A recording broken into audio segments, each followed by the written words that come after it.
Bonjour et bienvenue à votre 11e leçon d'anglais, chers amis. À l'étranger, hors des pays francophones, la plupart du temps nous avons besoin de l'anglais pour nous renseigner au vu de l'importance de cette langue de par le monde. Une bonne raison que cette leçon 11 soit consacrée à la manière de poser des questions dans cette langue. Comment former les questions en anglais?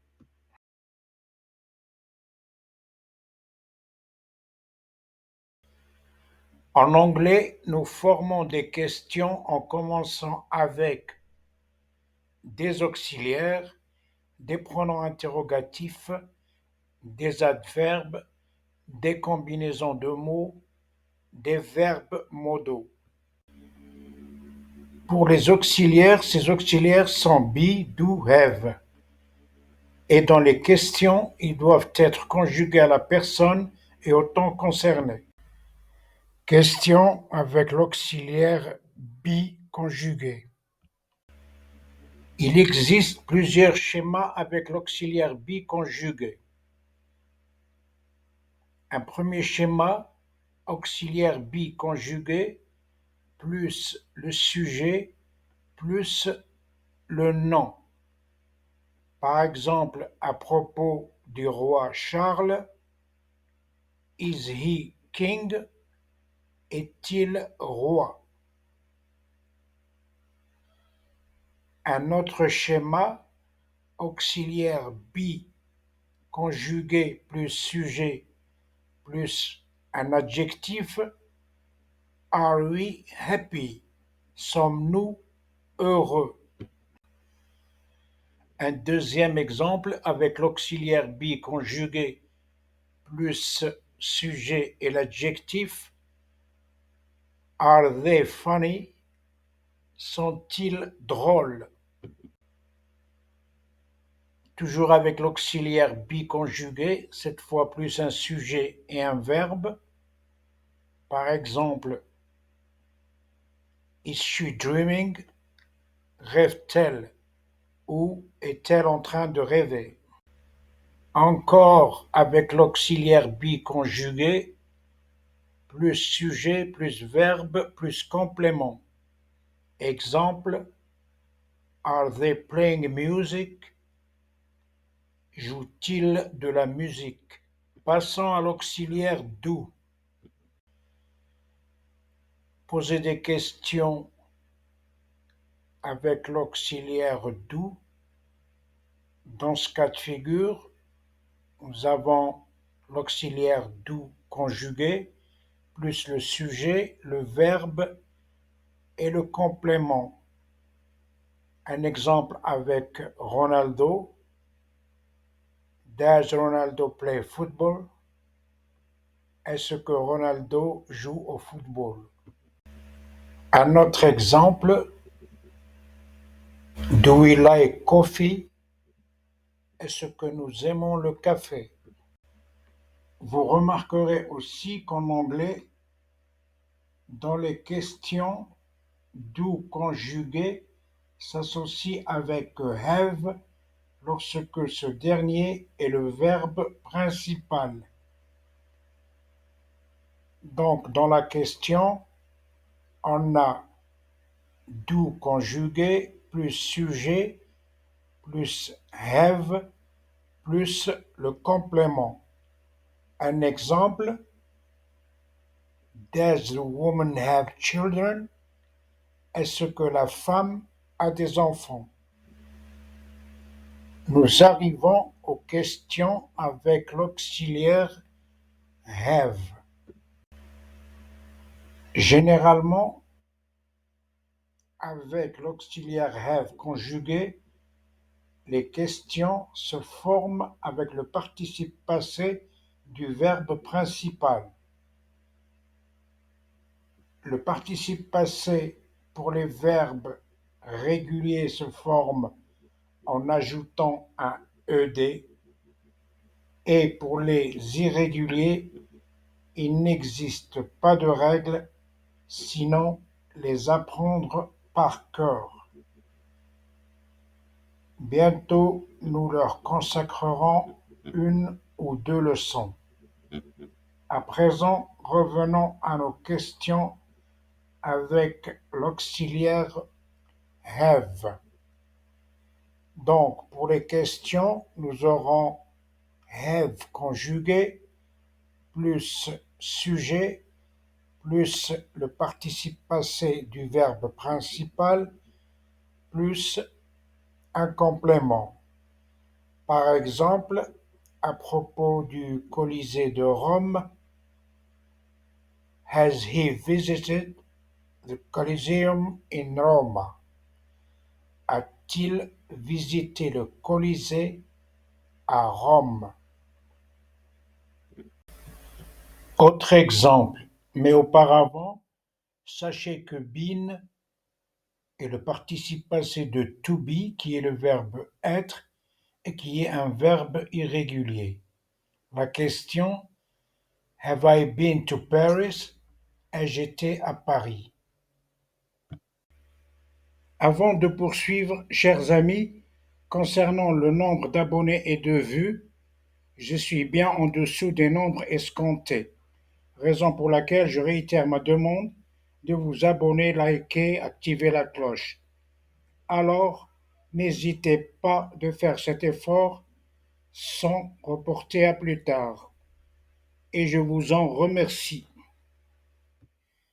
À présent, nous allons poser des questions avec des pronoms ou des adverbes. Des adverbes de temps comme when, de manière comme how, de lieu comme where. Ces pronoms et adverbes dont on se sert pour formuler nos questions sont what, who, whom, whose, which, when, where, why, how. Commençons par what, quoique quel.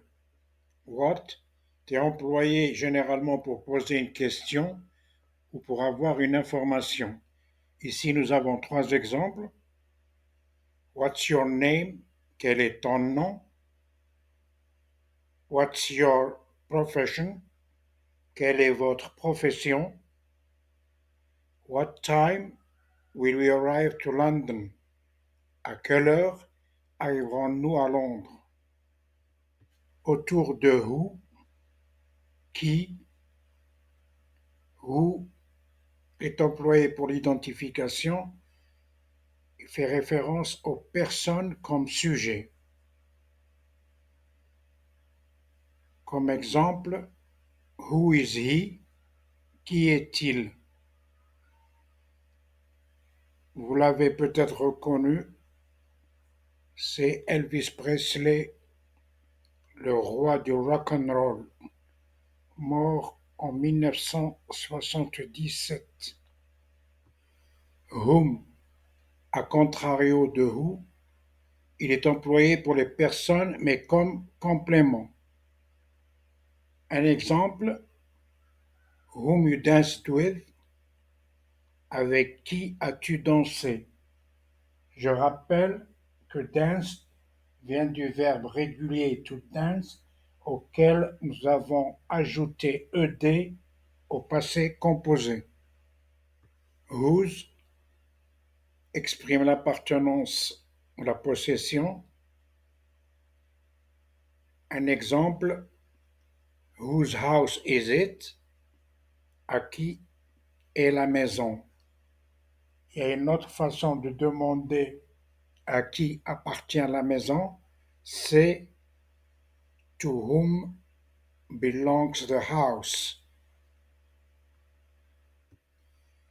Which, quel. Il est employé pour émettre une préférence, faire un choix ou s'interroger sur la nature de quelque chose. Un exemple, which car do you prefer? Quelle voiture préférez-vous? When, quand. Un adverbe de temps qui fait aussi référence à une date ou à une époque précise. Un exemple, when did Hitler commit suicide? Quand Hitler s'est-il suicidé? Pour ceux qui l'ignorent, lui et sa femme, ils se sont suicidés le 30 avril 1945. Where, adverbe de lieu où. Un exemple, where did Apollo 11 land on July 20th, 1969? Où Apollo 11 a atterri le 20 juillet 1969. Pour l'information, Apollo 11 avait atterri sur la Lune et l'astronaute Neil Armstrong avait marché le lendemain 21 juillet 1969 pour la première fois sur la Lune. Why, pourquoi, employé pour demander la raison. Un exemple, why so much hate? Pourquoi tant de haine? How, comment, adjectif de manière. Exemple, how are you? Comment vas-tu? How, combiné à d'autres adverbes, prend un autre sens. Il peut être combiné avec much, many, often, long, far, old, etc.